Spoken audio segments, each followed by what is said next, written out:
Добрый день, мои дорогие! Добро пожаловать ко мне на кухню. Сегодня готовлю торт «Анютины глазки». Этот торт отчасти напоминает знакомый и известный многими торт «Молочная девочка». В нем также много тонких коржей. Коржи пекутся из простого теста, быстрого теста с добавлением сгущенного молока. Но в этом рецепте в составе теста есть еще и сливочное масло, которое придает коржам нежность, сливочность и сдобность. Торт творожный, в составе крема есть творог, а также есть ягодная прослойка. Я ее приготовила из черной смородины, но подойдут и другие ягоды. Торт получается очень нежным, очень домашним и очень вкусным. Давайте готовить.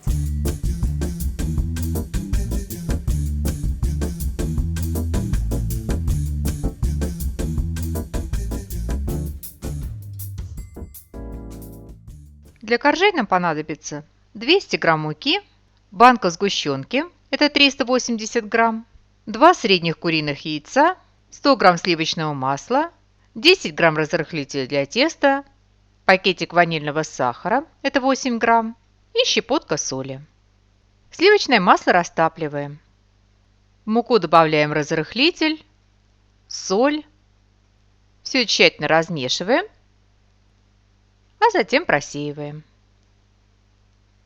Куриные яйца взбиваем с ванильным сахаром и сгущенкой.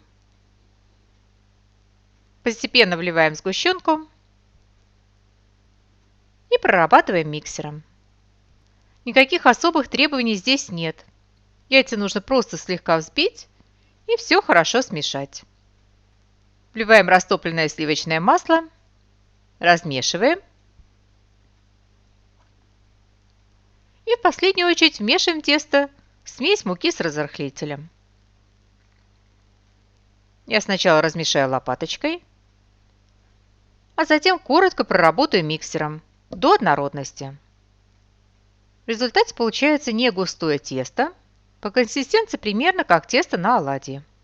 И далее из этого теста нам нужно будет выпечь тонкие коржи. Для этого на листе бумаги для выпечки либо с обратной стороны рисуем круг, а мне это удобно сделать вот таким образом. На лист бумаги для выпечки я устанавливаю стеночки от разъемной формы для тортов. Диаметр моей формы 20 см. На центр кладу примерно 2 столовые ложки теста и равномерно его распределяю. Форму снимаю, лист перетаскиваю на противень и выпекаю корж. Выпекаем коржи в предварительно разогретой до 180 градусов Цельсия духовке.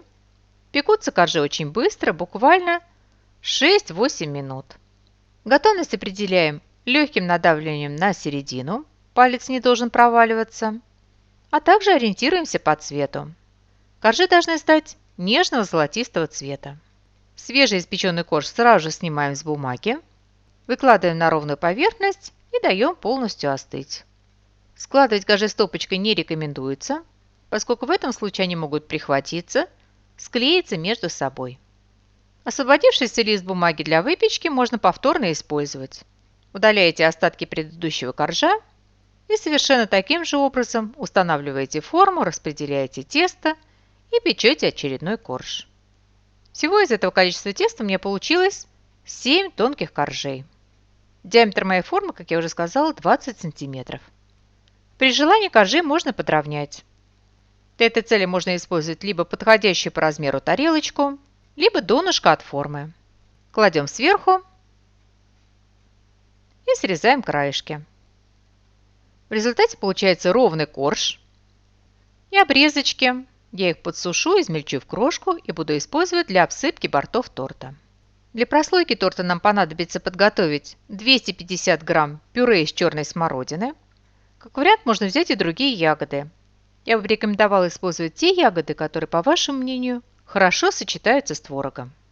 Черная смородина у меня из морозильной камеры. Я ее предварительно разморозила, пробила погружным блендером в пюре и затем протерла пюре через сито, чтобы удалить косточки и шкурки.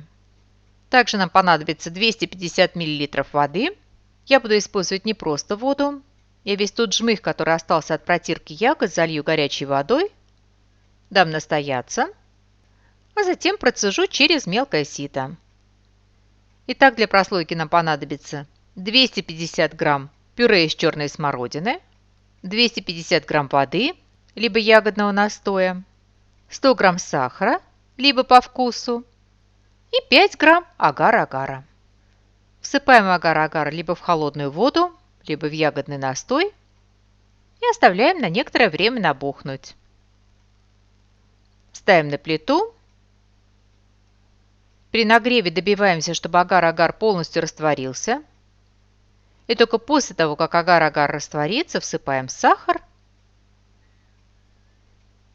И затем кладем ягодное пюре. После закипания варим буквально 1-2 минуты и снимаем с огня. Даем подостыть. И далее из этой подготовленной ягодной смеси нам нужно будет залить 6 тонких коржей. Я это делаю вот таким образом. Для заливки использую донышко от разъемной формы. Это та же самая форма, которую я использовала для выпечки коржей. Дно формы покрываю пищевой пленкой. Выливаю несколько столовых ложек ягодной смеси. Распределяю довольно тонким слоем. И убираю в холодильник до полного схватывания. Агар-агар очень быстро застывает. Он застывает уже при температуре 40 градусов Цельсия. Поэтому обычно приходится подождать совсем немного, буквально 5-10 минут. Застывший корж прямо на пленке снимаю, пока ставлю в холодильник, а освободившуюся форму использую для очередного коржа. Для крема нам понадобится 300 мл жирных сливок для взбивания. Я обычно беру 35% сливки, 500 грамм творога и 100 грамм сахарной пудры. Сахар вы можете взять по вкусу. Творог либо протираем через сито, либо каким-то другим образом добиваемся того, чтобы творог был однородный, мягкий, пастообразный. Мне удобно проработать творог погружным блендером. В творог я буду постепенно добавлять сахарную пудру. Примерно 2 столовые ложки сахарной пудры оставлю. С этой пудрой я взобью сливки. Достаем из холодильника сливки. Напомню, что взбиваются только очень жирные и очень холодные сливки, поэтому до того момента, когда вы будете с ними работать, сливки обязательно должны быть в холодильнике. В процессе взбивания добавляем отложенную сахарную пудру. Взбиваем сливки до устойчивого состояния. В взбитые сливки аккуратно вмешиваем протертый творог. Я буду вмешивать творог при помощи миксера, но очень нежно, бережно, аккуратно, на малых оборотах миксера. В результате получается вот такой довольно густой крем. Распределяем крем между коржами. Примерно треть крема оставляем. Этот крем нам понадобится для промазывания боков торта и для верхнего коржа. Один корж оставляем без крема. Этот корж у нас будет верхним, поэтому выбираем самый ровный и красивый. Крем распределяем ровным слоем. Сверху аккуратно выкладываем ягодное желе. Аккуратно снимаем пленку. Собираем торт как обычно, складывая коржи горочкой.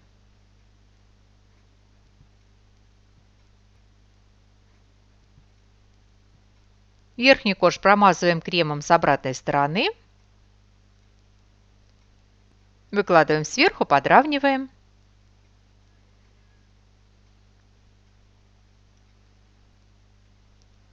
Оставленным кремом промазываем, выравниваем борта торта.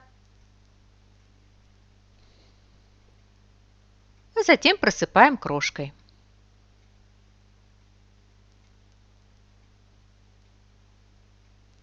И в таком виде убираем торт на несколько часов в холодильник, чтобы торт хорошо пропитался, стал нежным и мягким. Каким и должен быть этот торт? Украшать торт я буду взбитыми сливками. Нам понадобится 100-200 мл. Сливки взбиваем до устойчивого состояния. При желании в сливки можно добавить немного сахарной пудры. По вашему вкусу. Отсаживать сливки я буду при помощи зубчатой насадки.